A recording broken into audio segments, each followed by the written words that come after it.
आज हम लोग शनिवार्य साप्ताहिक सत्संग कार्यक्रम में संयोग से सद्गुरु अभिलाष साहब की पावन जयंती मनाने का अवसर प्राप्त हो रहा है। सद्गुरु अभिलाष साहब को हम सभी लोग जानते हैं। कबीर साहब से हम लोग नहीं मिले, कबीर साहब को हम लोग नहीं देखे, केवल ग्रंथों के माध्यम से, भजनों के माध्यम से हम सभी लोग सद्गुरु कबीर साहब को जानते हैं। संतों के माध्यम से हम सद्गुरु कबीर साहब को जानते हैं, लेकिन सद्गुरु अभिलाष साहब से हम लोग बहुत निकट रह करके, बहुत नज़दीक रह करके उनको देखे हैं, उनके हर क्रियाकलाप को देखे हैं। सद्गुरु अभिलाष साहब को देखे हैं, समझिए सद्गुरु अभिलाष साहब के जीवन में कबीर साहब का जीवन समाहित है। भगवान बुद्ध को नहीं देखे हैं, भगवान महावीर को नहीं देखे हैं, लेकिन उन महापुरुष का जीवन दर्शन सद्गुरु अभिलाष साहब के जीवन दर्शन में समाये हुए थे। एक ऐसे महापुरुष जिसने कभी बहुत ज़्यादा स्कूली विद्या हासिल नहीं किया, बहुत दिन स्कूल में नहीं गया,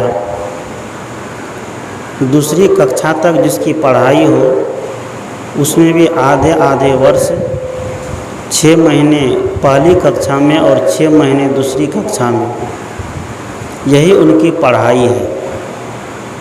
इसके अलावा वो कभी विद्यालय नहीं गए, बड़े शिक्षक के पास नहीं गए, बड़े कॉलेज में नहीं गए, बड़े विश्वविद्यालय में नहीं गए, लेकिन दुनिया के तमाम भारी भरकम ग्रंथ जिसको कहते हैं, चाहे वो वेद ले लीजिए, महाभारत ले लीजिए, पुराण ले लीजिए, उपनिषद ले लीजिए, रामायण ले लीजिए, सद्गुरु कबीर साहब का बीजक ग्रंथ ले लीजिए, और सद्गुरु कबीर साहब का जीवन दर्पण जिस ग्रंथ में संग्रहित है वो सद्गुरु कबीर साहब के कबीर दर्शन, ऐसे महान ग्रंथों को सृजन करने वाले सद्गुरु अभिलाष साहब, जिसका जीवन एकदम पारदर्शी, आर पार, जैसे पारदर्शी दर्पण में आर पार दिखाई देता, उसी तरह उनका जीवन था। जैसा भीतर वैसा बाहर। हम लोग बड़ी निकट से, बड़े नज़दीक से रह करके देखे। जो बात कहते थे उस बात को पहले जीते थे, उस बात को पहले जीवन में उतारते थे, तब वह बात हम और आपको वो बताते थे। उसके जीवन में कोई कसर नाम की चीज़ नहीं थी, कोई खोट नहीं। उनकी एक वाणी में आया है कि ज़िंदगी के बारे में, जीवन के बारे में, कि 2 दिन की ज़िंदगी में मत दाग तो लगाना। अब सोचिए, इतना ऊंचा महापुरुष कि दाग लगना जीवन में स्वाभाविक है।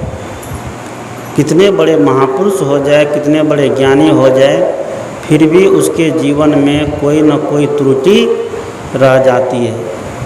लेकिन सद्गुरु अभिलाष साहब कहते हैं कि 2 दिन की ज़िंदगी में मत दाग तो लगाना, चलना संभल संभल कर माया नगर, यही है। इस दुनिया में जब आए तो बहुत महापुरुष, बहुत लोग आए, लेकिन सद्गुरु अभिलाष साहब जब आए तो ब्राह्मण के कुल में जन्म लेकर आए, जिसको उच्च ब्राह्मण कहते हैं। और बचपन का नाम था इसका राम सुमरण शुक्ल, राम सुमरण शुक्ल बचपन का नाम। हाँ, ब्राह्मण समाज में जन्म हुआ और शुरू से बचपन से ही पूजा पाठ में खूब रमने वाले, शिव जी को, कृष्ण जी को, ब्रह्मा जी को, विष्णु जी को, महादेव जी को, सब की एकदम अखंड पूजा पाठ में लगे रहते थे। गुरुजी अपने मुखारबिन से सुनाते थे कि कबीरपंथी संत को देख लेते थे तो उनको घृणा हो जाती थी। कबीरपंथी से बहुत बच करके रहते थे, क्योंकि पहले बचपन में मानंदी वाले थे।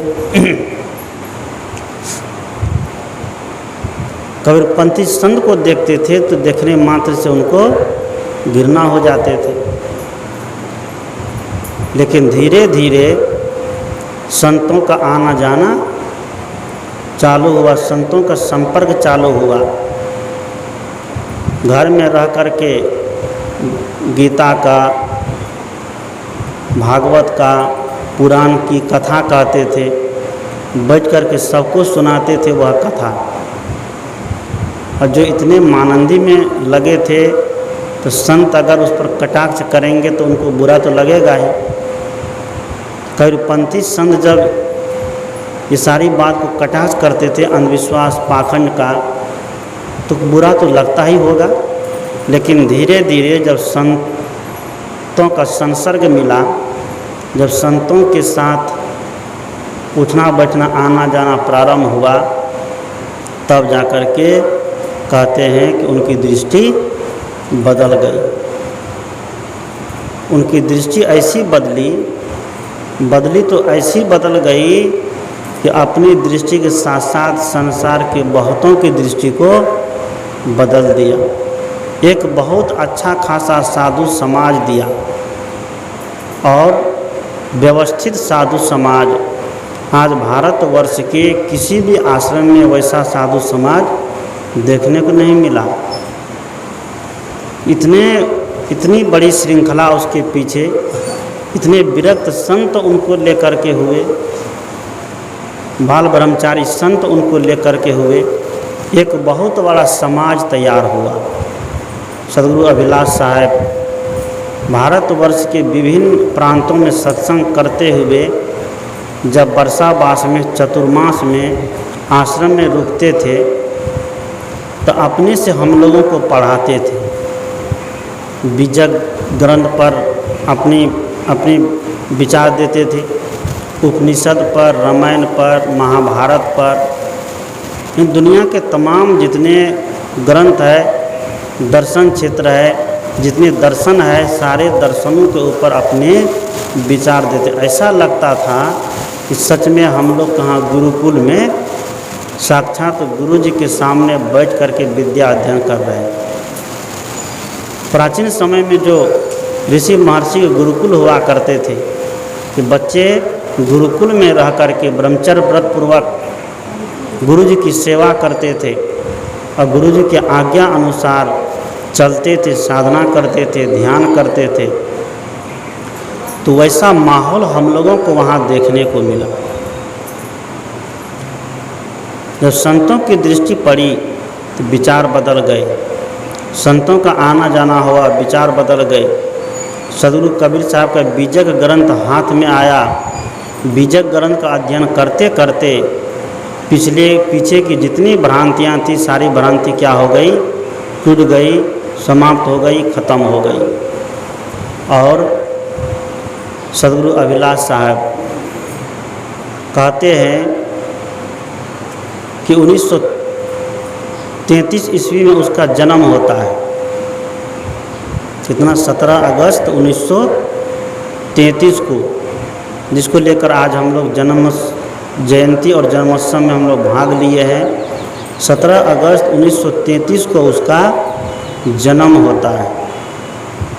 17 अगस्त 1933 को जन्म होता है और 1953 में वो गुरु जी के पास आ जाते हैं। 20 वर्ष की अवस्था में वो गुरु जी के पास आ जाते हैं। गुरु जी के पास आते हैं तो 2 दिन के बाद गुरु जी ने क्या किया? उनको साधु भेज दे दिया। अब सोचिए 2 ही दिन में मात्र 2 दिन में उनको साधु वेश की दीक्षा मिल गई। हम लोग गुरुजी के पास रहे, वहाँ साल भर के बाद गुरुजी दीक्षा ही देते थे। आप रहिए, सेवा करो, सारी बात को जानो पहले, क्योंकि साधु का जीवन बहुत बड़ा जीवन होता है। साधु हमारे देश का सबसे आदर्शवान पद है, उच्च पद है। अगर उनको सही से ठोक बजाया नहीं जाएगा, अगर उनको कसौटी पर नहीं कसा जाएगा, तो फिर समाज में क्या होगी, गंदगी फैलेगी। आज देखिए बहुत साधु है समाज में, देश में, राष्ट्र में जो गंदगी फैला रखा है। सदगुरु अभिलाष साहब ने इसको मिटाने का प्रयास किया और अपने साधु को ऐसा कसते थे कि वहाँ के नियम में सब जब जो नहीं टिक पाते थे तो चुपे चुप रास्ता खाली कर देता था। और जो टिक गए, कहते हैं ना कि सोना को जो जितना तपाया जाता है वो उतना चमकता है। सोने को जितना तपाया जाता है उसमें उतनी ही चमक बढ़ती है। जो उनके नियम में टिक जा गए, तो आज देखिए देश दुनिया में वह नहीं है, तब भी क्या हो रहा है, चमक रहा है। तब भी उनकी विचारधारा को जीवित रखे हैं और उनके बताए हुए मार्ग पर चल रहे हैं। सदगुरु अभिलाष साहब का सानिध्य जो थोड़ा सा भी प्राप्त किया, तो वह उसके विचार ऐसे बदल गए, उसके जीवन में संत की रहनी आ गई, उसके जीवन में संतत्व आ गया। और जो उनके पास रह करके मुख में राम बगल में छुरी कहें कभी नियत है बुरी, जो उनके पास रह करके मुख पर तो कुछ बोले या नियत में खोट रखा, तो उसका जीवन गड़क गया, वो कहीं मुंह दिखाने के लायक नहीं रहा। सदगुरु अभिलाष साहब 20 वर्ष की अवस्था में घर द्वार का त्याग किए। 2 दिन के बाद उनको गुरु दीक्षा मिल गई। गुरु दीक्षा मिलने के बाद उनकी साधना प्रारंभ हो गई। गुरु जी की सेवा में अनन्य भक्त बन करके रहे। गुरु जी के पास रहते रहते काफ़ी लंबे समय तक रहे। गुरु जी के सानिध्य में रहते रहते इनकी बहुत बड़ी कहना चाहिए उपलब्धि हासिल हो जाने पर बहुत लोग इनको चाहने लग गए, भक्त लोग इनको चाहने लग गए। तो भक्त लोग इनसे दीक्षा लेना चाहते थे, सदगुरु अभिलाष साहब से दीक्षा लेना चाहते थे। दीक्षा देने के लिए कहते थे, ये मना कर देते, कहते नहीं हम दीक्षा नहीं दे सकते, हमारे गुरु जी है। जब वर्तमान हमारे गुरु जी है तो हम ऐसा काम क्यों करें। दीक्षा नहीं देना चाहते थे। अब सोचिए आजकल तो देखते हैं महात्मा से वो कंठी लेकर के पीछे पीछे चलवा घूमते रहता है कि किसी तरह हमारा चेलवा वो बन जाए। लेकिन सदगुरु अभिलाष साहब माला कंठी देने का नाम नहीं लिए। बहुत लोग कहते थे हम आपसे दीक्षा लेंगे, हम आपसे माला लेंगे, लेकिन ये देने के लिए तैयार नहीं होते थे। तब गुरु जी जो थे इनके सदगुरु श्री राम सूरत साहब जब सुने कि इनसे भक्त लोग दीक्षा लेना चाहते हैं, माला लेना चाहते हैं, एक दिन बुला करके समझाए कि आप दीक्षा दीजिए, माला दीजिए। तब पर भी वो नहीं, पीछे हट गए, बोले नहीं हम ऐसा नहीं कर सकते हैं। तब गुरुजी ने कहा कि तुम मेरी शरण में आए थे, अगर मैं तुमको दीक्षा नहीं देता तो आज तुम कैसे रहते हैं? अगर मैं तुमको दीक्षित नहीं करता, तुमको ज्ञान नहीं देता तो आज तुम्हारा जीवन नहीं खिलता, नहीं निखरता। उसी तरह दूसरों को निखारने के लिए दूसरे अगर आपसे श्रद्धा रखते हैं, भाव रखते हैं, तो आपको वह काम करना चाहिए। तब जाकर के गुरु जी की आज्ञा को मान करके स्वीकार करके वह काम करना प्रारंभ कर दिए। और गुरु जी लंबे समय तक अपने गुरु जी की सेवा में रहे। आप सोचिए लंबे समय तक वो गुरु जी की सेवा में रहे। गुरु जी की सेवा में रहते रहते समय समय से भ्रमण भी होता था, भक्तों के बीच में जाना होता था, प्रवचन देना होता था, भक्तों से मिलना होता था, लेकिन गुरु जी से अलग होकर के नहीं, गुरु जी के साथ रह कर के। आजकल चेला थोड़ा सा भजन गाना जान जाए, थोड़ा प्रवचन जान सीख जाए तो कौन पूछता है गुरु जी को, बस अपना ही खुद गुरु बन जाता है।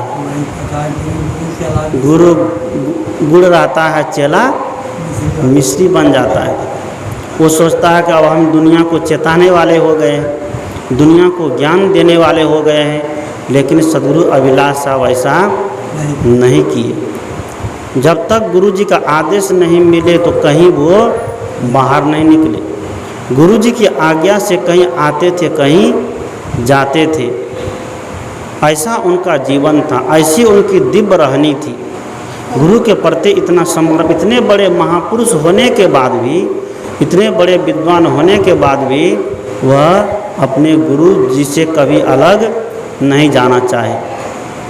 और समय के साथ तो सबको अलग होना ही पड़ता है, लेकिन गुरु की आज्ञा में चल कर के ही वो अपना काम किए। कहते हैं उनके जीवन के बारे में, गुरु जी सर्वप्रिय सद्गुरु श्री राम सूरत साहब दीक्षा देने के बाद, साधु भेज देने के बाद उनको भेज दिए बीजक पढ़ने के लिए बुरहानपुर। सो गुरु जी बताते थे कि बुरहानपुर में रहते रहते प्रवचन के दरमियान सुनाते थे अपने संस्मरण, वहाँ रहते थे, बहुत संत लोग रहते थे, भोजन बनता था। जो सबसे बड़ी कढ़ाई होती थी, सब्जी जो बनती है, जो सबसे बड़ी कढ़ाई होती थी एकदम वजनदार, जिसको नहीं उठा पाते तब पर भी एकदम उस कढ़ाई को पकड़ करके मांजते थे। कढ़ा को जो बड़े बड़े संत नहीं कर पाते थे, ये उनको पकड़ करके मांजते थे, उनको उठाते थे। तो सेवा के क्षेत्र में गुरु जी कभी पीछे नहीं रहते थे। पुस्तक लिखने की बात देखिए, वो छोटी से बड़ी पुस्तक लगभग 150 पुस्तक की रचना किए, तो वो कभी आलस नहीं किए। और आश्रम में देखते थे सबसे पहले वो जगते थे और संत बाद में जगते थे, लेकिन सबसे पहले आश्रम में जगने वाले कौन होते थे? सद्गुरु अभिलाष साहब, इलाहाबाद प्रयागराज सबसे पहले जगने वाले होते थे। सबसे पहले जग करके अपनी नित्य क्रिया से निवृत्त होकर के हम लोगों के बीच में वहाँ भी बैठना, वहाँ ध्यान करना 1 घंटे तक, उसके बाद ग्रंथों पर प्रवचन देना, अध्ययन करवाना, सारी बात बताना। साधक के लिए साधक का जीवन कैसा होना चाहिए, सारी बात कूट कूट करके सद्गुरु अभिलाष साहब ने साधकों के जीवन में भर दी। और कभी जीवन में आलस नहीं देखे, हर समय एकदम स्फूर्त रहते थे। बचपन की बात है, उस समय मैं पढ़ता था, नरपतगंज आए हुए थे। नरपतगंज सद्गुरु अभिलाष साहब का कार्यक्रम हुआ था, नरपतगंज हाई स्कूल का फील्ड है, उसी पे मैं उस समय छोटा था। इनको जब रोड पर टहलते हुए देखा मैं, तो वो चेहरा एकदम बुलंद चेहरा, और चाल देखिए तो एकदम ऐसा लग रहा था कि कोई एकदम जवान, फौज का जवान एकदम चल रहा है। इतनी स्पीड, इतनी गति थी उसकी स्पीड में। सुबह को टहलने के लिए निकले थे। महापुरुष के हाव भाव को देख करके भी व्यक्ति के जीवन में प्रभाव पड़ जाता है, व्यक्ति की मानसिक दशा बदल जाती है, उसकी मानसिक दशा सुधर जाती है। महापुरुष के पास जाइए, अगर आपके मन में कोई प्रश्न है और आप चाहते हैं कि हम जा कर के महापुरुष के पास कोई प्रश्न का उत्तर लेना चाहेंगे, तो जाते जाते आप सारे प्रश्न भूल जाइएगा। मेरे जीवन की घटना है, मैं प्रयागराज में था, इलाहाबाद में आश्रम में, मैं एक दिन बीजक पढ़ रहा था। बीजक पढ़ते पढ़ते मेरे मन में एक प्रश्न आ गया कि आखिर ये क्या कहना चाह रहा है कबीर साहब। तो मुझे एक संत वहाँ पर थे, सौमेंद्र साहब, जो अभी नवापाड़ा राजीव में रहते हैं, छत्तीसगढ़ में। उसने कहा आप चले जाओ गुरु जी के पास। वो विनोद किए, मजाक किए, वहाँ तो जाएंगे नहीं डर से, लेकिन मैं ऐसे उन्हीं की बात को मान करके गुरुजी के पास चले गए। वहाँ गए तो जाते जाते वह प्रश्न में भूल गया। जो प्रश्न पूछने गए थे वह प्रश्न को ही मैं भूल गया। गुरुजी पूछे बेटा कैसे आए? मैंने कहा कि ऐसे दर्शन करने आपका आ गए। गुरुजी बैठाए, उसका एकदम स्वभाव था, जो भी जाते थे एकदम पकड़ करके एकदम सीने से लगा लेते थे। बैठाए, एकदम खूब बैठा करके बहुत सारी बात बताए, साधना जीवन की, साधक को कैसे रहना चाहिए, मन को कैसे रखना चाहिए, समाज में कैसे रहना चाहिए, संतों के प्रति कैसा व्यवहार होना चाहिए। ऐसा नहीं कि हम गुरु हैं तो केवल मेरे ही प्रति श्रद्धा भाव हो, नहीं। गुरुजी का आदेश था कि जैसे हम हैं वैसे दुनिया के और भी संत हैं। आप जिस संत समाज में रहते हैं उस संत समाज के प्रति आपका दायित्व बनता है कि वो साधु समाज सद्गुरु से कम नहीं होते हैं। क्योंकि गुरुजी तो कभी कभी आपको आदेश देंगे, लेकिन जिस संत समाज में रहते हैं वह संत समाज आपको हर समय सिखाने का काम करते हैं, हर समय बताने का काम करते हैं। सद्गुरु अभिलाष साहब की बहुत ऐसी बात है, अगर उसके जीवन पर बोला जाए तो बोलते बोलते समय कम पड़ जाएगा, लेकिन उसकी जीवन की जो कृति है वो कृति समाप्त नहीं होने वाली है। सद्गुरु अभिलाष साहब प्रेस का काम करते हुए काशी में कुछ दिन तक वास किए। वहीं रह कर के अपने पुस्तक छपवाते थे। पुस्तक छपवा करके प्रचार प्रसार करना और समय से सत्संग भजन में भाग लेना, भक्तों के बीच में जाना, कार्यक्रम में जाना। तो कभी उसके जीवन में आलस नाम की चीज़ नहीं देखे और हर समय स्फूर्त रहने वाला और अपनी साधुता की रहनी में एकदम पक्के रहने वाला, ऐसा वैरागवान महापुरुष, ऐसा ध्यानी महापुरुष, ऐसे त्यागी महापुरुष हम लोग कहते हैं ना कि सद्गुरु अभिलाष साहब अपना रुपया तक नहीं छूते थे। हम लोग कहते हैं ना, बात सच है, पैसा तक वो नहीं छूते थे और रुपया अगर छूते भी थे तो हाथ धोते थे।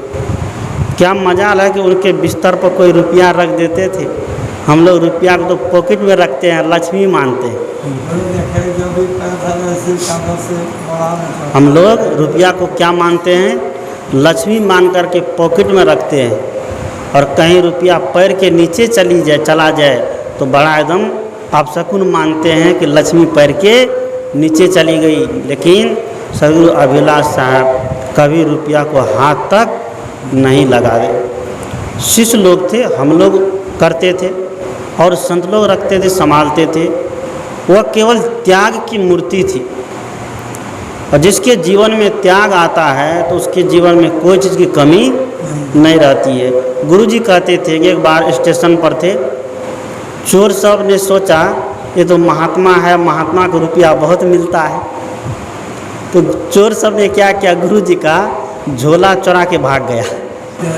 अब सोचिए, हाँ, सोचे कि यही मेन संत है, मेन संत के पास ज़्यादा रुपया पैसा होगा। क्या क्या चोर सब गुरुजी का झोला चुरा के भाग गया। जब चुरा के लेके भागा तो उधर जाके देखता है तो चोर सब बहुत पछताया, क्योंकि उसके झोला में एक डायरी होती थी, एक कलम और एक दो किताबें होती थी पढ़ने के लिए, एक दो जोड़े कपड़े होते, इसके अलावा कुछ नहीं होते थे। चोर सब बड़ा पछताया कि बहुत बड़ा गड़बड़ कर दिया हम। तो ऐसे त्यागी संत थे, ऐसे बैरागी संत थे, ऐसे ध्यानी संत थे, और कोमल इतने थे, विनम्र इतने थे कि जिस तरह के लोग सामने आ जाए उस तरह की बात वो कर लेते थे। एक बूढ़ी माई गई थी कार्यक्रम में, वहाँ दशहरा के समय कार्यक्रम होता है ना, बूढ़ी माई यहाँ से गई थी कार्यक्रम में, तो यहाँ बिहार से गई थी। यहाँ से गई तो बूढ़ी माई ने जा कर के कहा, गुरुजी हमको एक किताब नहीं दोगी क्या? मतलब वो ठेठी में बोलती थी लेकिन थोड़ा हिंदी भी बोलती उसमें। गुरुजी हमको एक किताब नहीं दोगी? वो कहती है, गुरुजी बोले हाँ दोगी।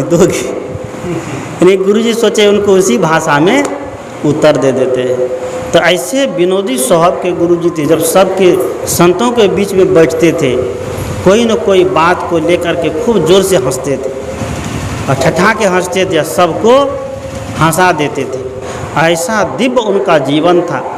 उसके जीवन सानिध्य में जितना दिन रहने का अवसर मिला, मुझे लगता है कि सच में हम बुद्ध को नहीं देखे, बुद्ध के शरण में नहीं गए, महावीर को हम नहीं देखे, और दुनिया के जितने पहुँचे हुए जो नामी ग्रामी महापुरुष है उनके पास नहीं गए, उनके सानिध्य में नहीं गए। लेकिन सद्गुरु अभिलाष साहब का जितना ही दिन सानिध्य प्राप्त हुआ, उतना ही दिन मुझे लगता है कि वो बहुत कम नहीं है। उतना ही दिन का सानिध्य प्राप्त करना वो बहुत है। जितना दिन वहाँ रह के मैंने सीखने का प्रयास किया, वो सीखना समझिए कि पूरे जीवन की वो क्या है, पढ़ाई हो गई। ऐसे सद्गुरु अभिलाष साहब, बचपन का नाम राम सुमरन। जब साधु वेश की दीक्षा हुई तो सद्गुरु श्री राम सूरत साहब ने उनका नाम बदल के क्या कर दिया, अभिलाष दास। सद्गुरु राम सूरत साहब उनको अभिलाष दास के नाम, साधु का नाम दिए, संत जीवन का नाम दिए, जिसको आज हम लोग सद्गुरु श्री अभिलाष साहब के नाम से जानते हैं। वैसे महापुरुष जिसने एक बहुत सुंदर आश्रम 1977 ईस्वी में कबीर पारक संस्थान की स्थापना किया।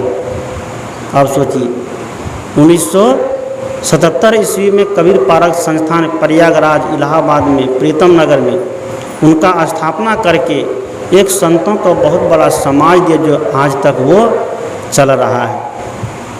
ऐसे महापुरुष का जयंती आज हम लोग मना रहे हैं। तो हम ऐसे महापुरुष से यही सीख ले सकते हैं कि केवल जयंती मना देना 17 अगस्त को और उसके जीवन पर कुछ बोल देना, उसके साहित्यों का कुछ पठन पाठन कर लेना, उसने जीवन में क्या किया उस सारी बातों को बता देना, क्या इतना ही से उसकी जयंती मनाई चली जाएगी? नहीं। हम जब तक उसके जीवन के जैसा अपना जीवन को नहीं बनाएंगे तो तब तक हम उसके जयंती मनाने के लायक नहीं हो सकते। सद्गुरु अभिलाष साहब का जीवन, सद्गुरु कबीर साहब के अवतार लोग कहते हैं कि कबीर साहब को वो क्या थे, साक्षात अवतार थे। और सद्गुरु कबीर साहब को आगे बढ़ाने में जितना सद्गुरु अभिलाष साहब का हाथ रहा, उतना आज तक किसी महापुरुष का हाथ नहीं रहा। सद्गुरु अभिलाष साहब कबीर साहब के भारी भरकम ग्रंथ को इतना जन भाषा में आकर के व्याख्या किए कि बच्चा बूढ़ा सब उस ग्रंथ को पढ़ करके समझ सकते हैं। बड़े बड़े विद्वान उनसे टकराए। मैथिली शरण गुप्त जिसको कहते हैं, जो इतने बड़े विद्वान थे, हजारी प्रसाद द्विवेदी जिसको कहते हैं, जो इतने बड़े विद्वान थे, उन लोगों के सामने कबीर साहब का सद्गुरु अभिलाष साहब का आमना सामना होता था, उन लोगों से वार्तालाप होता था। डॉक्टर राम कुमार वर्मा, वह भी एक बहुत बड़े विद्वान हिंदी जगत के, उनसे सद्गुरु अभिलाष साहब का आमना सामना हुआ। ऐसे ऐसे महापुरुष से, और केवल कबीर पंथ ही नहीं, कबीर पंथ के बाहर भी जितने संत थे, बड़े बड़े संत, उन संतों से सद्गुरु अभिलाष साहब मिलते थे और उनसे वार्तालाप करते थे। और भारत के विभिन्न क्षेत्रों में जाकर के समय समय से उसका कार्यक्रम चलता रहता था। राजस्थान, छत्तीसगढ़, गुजरात, दिल्ली, हरियाणा, चंडीगढ़, पंजाब, मध्य प्रदेश, पूना, कानपुर, उत्तर प्रदेश, बिहार, झारखंड, यानी कि भारत के विभिन्न क्षेत्रों में कार्यक्रम करते हुए समय से नेपाल की भी यात्रा करते थे और नेपाल में कुछ दिन समय भी बिताते थे। तो सद्गुरु अभिलाष साहब का जीवन अपने आप में एक त्याग की मूर्ति है, वैराग की मूर्ति है। उसके जीवन पर बोल पाना सबके बस की बात नहीं है। सद्गुरु अभिलाष साहब के जीवन का उल्लेख वही कर सकते हैं जो उस ऊंचाई पर पहुंचने का काम करते हैं, जो उस ऊंचाई तक पहुंच रहे हैं। सद्गुरु अभिलाष साहब साधकों को बहुत प्यार देते थे, इसलिए उनके साधक कभी बिगड़े हुए नहीं देखे। इतने प्यार देते थे कि साधक को उनके आश्रम से कहीं जाने का मन ही नहीं हो, जबकि इतनी वहाँ कड़ी साधना है, इतनी कसौटी है, 1 मिनट कोई समय को बर्बाद नहीं कर सकते थे। सुबह को 4 बजे जगना, 4 बजे जग करके पूरे आश्रम की सफाई करना, पूरे आश्रम की सफाई करने के पश्चात अपने शरीर की सफाई करते थे, नहाइए धोइए, योग व्यायाम करिए, उसके बाद जाइए 1 घंटा तक ध्यान में बैठिए। 1 घंटे तक ध्यान में बैठने के बाद 1 घंटे तक कथा प्रवचन में भाग लीजिए, फिर जाइए नाश्ता जलपान करिए 7:30 बजे के बाद। उसके बाद सबकी ड्यूटी लगती है, मार्केट किसको जाना है, खेत में किसको काम करना है, भोजन किसको बनाना है, ऑफिस में किसको काम करना है, सब विभाग में सबकी ड्यूटी लगती है। फिर 12 बजे भोजन के पश्चात सामूहिक सब बर्तन मांजते हैं, झाड़ू लगाते हैं, साफ सफाई करते हैं, फिर 1 घंटे का विश्राम होता है। 1 घंटे के विश्राम के बाद सब अपने अपने कार्य में फिर जुट जाएंगे। भोजन बनाने वाले भंडारी अपने कार्य में लग जाएंगे, खेत में करने वाले अपने काम में लग जाएंगे, साधना ध्यान करने वाले अपने काम में लग जाएंगे, पढ़ाई लिखाई करने वाले अपने काम में लग जाएंगे, हॉस्पिटल में जिसकी ड्यूटी है वो हॉस्पिटल में अपने काम में लग जाएंगे। यानी कि अनुशासन में सबको चलना है, किसी को अनुशासन विहीन काम वहाँ नहीं करना है। और शाम में 6 बजे भोजन 10 बजे नहीं होगा, रात में भोजन करने का जो सिस्टम है, शाम में 6 बजे भोजन, 6 बजे भोजन के बाद रात्रि में 7:30 बजे सत्संग प्रारंभ होगा। सत्संग के दरमियान नए साधक को प्रशिक्षण दिए जाते थे, प्रवचन करने का, भजन गाने का प्रशिक्षण दिया जाता है। 5 के बाद बीजक 5 के बाद नए साधकों को प्रशिक्षण प्रवचन करने के क्रम में कहाँ गलती हो रही है, कहाँ विषय वस्तु गड़बड़ हो रहा है, बड़े संत उनको बताते थे। उसके बाद फिर ध्यान में बैठते थे, 10 बजे तक ध्यान बैठते थे। 10 बजे के बाद सब लोग विश्राम में चले जाइए। यानी कि फालतू बेकार का समय वहाँ नहीं रहता है साधकों के लिए कि साधक फालतू बात मन में सोच सके। इतनी कड़ी कसौटी सद्गुरु अभिलाष साहब ने दिया और भारतवर्ष को, खास करके कबीर पंथ को एक सुंदर साधु समाज दिया। सद्गुरु अभिलाष साहब अपने जीवन के प्रति इतने सजग थे, इतने जागरूक थे कि व्यक्तिगत जीवन में उनका कोई दाग हम लोग नहीं देखे। इतने उच्च महापुरुष, जो महापुरुष हम लोगों के आश्रम पर भी कई बार आ चुके हैं, भछेली में या कई बार यहाँ आ चुके हैं और भारत बिहार के विभिन्न क्षेत्रों में कई बार भी जा चुके हैं। संयोग कहिए कि भछेली कबीर आश्रम में 2010 में आए और 2012 में उनका शरीर क्या हो गया, पूरा हो गया। 26 सितंबर 2012 को उनका शरीर पूरा हो गया। कबीर पंथ का एक चमकता हुआ सूरज उस दिन क्या हो गया, डूब गया। सद्गुरु अभिलाष साहब का जाना कबीर पंथ के लिए नहीं बल्कि कबीर पंथ के अलावा जितने संप्रदाय है सभी संतों ने अपनी अपनी भावना व्यक्त की कि अध्यात्म जगत की एक बहुत बड़ी क्षति हो गई, जिसने अध्यात्म की इतनी ऊंचाई पर पहुंचने के बावजूद भी जो संत पुस्तक लिखते थे और लोगों की आत्म चेतना को जगाने का प्रयास करते थे, वह सद्गुरु अभिलाष साहब, जिसका जन्म 17 अगस्त 1933 को हुआ। 17 अगस्त 1933 को और 1953 में वह गृह का त्याग कर दिया। 1953 में घर का त्याग कर दिया। घर का त्याग करने के बाद लंबे समय तक आध्यात्म जगत के एक मसीहा बन करके, और भारत नहीं भारत के बाहर भी जिसने अपनी वाणी से, अपनी लेखनी से लोगों को प्रभावित किया, लोगों के जीवन में सुख शांति समृद्धि भरने का काम किया, ऐसे महापुरुष को आज उनकी पावन जयंती के अवसर पर सत सत नमन है, सत सत वंदन है, सत सत अभिनंदन है कि ऐसे ऐसे महापुरुष हमारे भारत की धरती पर अवतीर्ण लेते रहेंगे तो हम लोग उनकी छत्र छाया में बच करके अपना जीवन धन धन करते रहेंगे। बाकी बहुत सारी बात है, उस जैसे कबीर साहब का जन्म लहरतारा उत्तर प्रदेश में हुआ, उसी तरह सदगुरु अभिलाष साहब का जन्मभूमि गांव का नाम था खानतारा।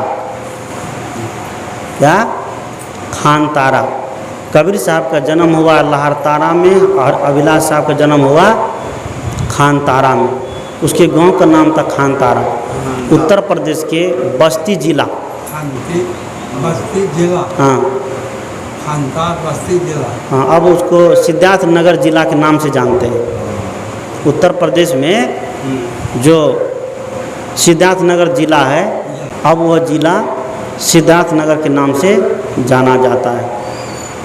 ब्राह्मण कुल में जन्म ले करके ब्राह्मणों को बहुत डांटे फटकारे, देखे कि सब घमंड में चूर है कि ब्राह्मण के कुल में जन्म लेने मात्र से हम क्या हो गए, उच्च कुल के हो गए। सदगुरु अभिलाष साहब को जब कबीर का ज्ञान हाथ लगा, जब बीजक का ज्ञान कबीर की दृष्टि मिली, तो सदगुरु अभिलाष साहब अपने जाति के लोगों को बहुत डांटे, बहुत फटकारे कि घमंड में चूर मत हो। व्यक्ति कर्म से महान बनता है, साधना से महान बनता है, तब से महान बनता है। कोई ऊंची जाति में जन्म लेने मात्र से वो महान नहीं मान जाता है। और सदगुरु अभिलाष साहब ने इस जाति पाति का भेदभाव को तोड़ करके दिखा दिया। उसके आश्रम में मुसलमान के बच्चा साधक बन के रहते थे, अब सोचिए। ईसाई का बच्चा साधु बन के रहता था, अब सोचिए। जिन्हें साधक को अपने अनुभव से सिखाने का प्रयास किया। एक समय की बात है, मैं पहली बार गुरुजी की सेवा में लगा था और उस समय जाने का अवसर मिला था गुजरात में गए, तो उस समय मेरी उम्र छोटी थी। अब गुरुजी कपड़ा पहनते थे 5 मीटर का, कपड़ा दिए धोने के लिए। मैं कपड़ा धोया, उसको जो बढ़िया से निचोड़ नहीं पाया, कपड़ा लंबा था और हमसे होता नहीं था। तो हम उसको जैसे तैसे करके और रस्सी पर फैला दिए। रस्सी पर फैला दिए तो कपड़ा से पानी चुने लगा। तो गुरुजी उधर से आए, बोले कि बेटा ऐसे नहीं, ऐसे किया जाता है। वो खुद अब कपड़े को समेट लिए और समेट करके कपड़े को बढ़िया से निचोड़ करके सुखा दिए। बोले कि कल से ऐसे ही तुमको करना है। अब सोचिए, जो खुद सिखा कर अपने से सिखाते थे, ऐसे गुरुजी होते हैं, ऐसे संत होते हैं। तो गुरु का हृदय माँ का हृदय से कहीं विशाल होता है। माँ तो एक बार मन में कुछ भेद भी कर सकती है, लेकिन गुरुजी कभी भेद नहीं करते हैं। गुरुजी अगर डांटते हैं तो समझिए कि वो रास्ता पर लाने के लिए डांटते हैं। और गुरुजी जितना प्यार देते थे तो उससे कड़ी डांट भी लगाते थे। ऐसा नहीं केवल प्यार ही देते थे, जब डांटते थे कि मजाल नहीं है कि कोई साधक उनके सामने चले जाए। नज़र छुपा के वो रहते थे कई दिन तक, वो डर के मारे कई दिन तक नज़र छुपा के रहते थे। गुरुजी समझ जाते थे, तब गुरुजी उनको प्यार से फिर बुलाते थे, तब जाकर के उनका डर खत्म होता था। तो संत डांटते थे तो उस रास्ता दिखाने के लिए, सही मार्ग पर आने के लिए, केवल बच्चे को प्यार ही प्यार मिले और समय से डांट नहीं मिले तो वह बच्चा क्या हो जाएगा, बिगड़ जाएगा। इसीलिए हम लोग ऐसे महापुरुष को नमन करें। तो हमें चाहिए कि कम से कम साप्ताहिक सत्संग के दिन हम सभी लोग एकजुट होकर के सत्संग में भाग लें। कि काम धंधा, ये गोरख धंधा कभी बंद होने वाला नहीं है। आज जिसके लिए हम हाय तौबा करते हैं, आँख बंद होते वो सब क्या हो जाएगा, यहीं रह जाएगा। ये हमारे साथ नहीं जाएगा। बस आप तमाम श्रोता बंधु के लिए बहुत बहुत मंगल कामना करते हुए अपनी वाणी में विराम देता हूँ। बोलिए सद्गुरु देव की जय। आइए।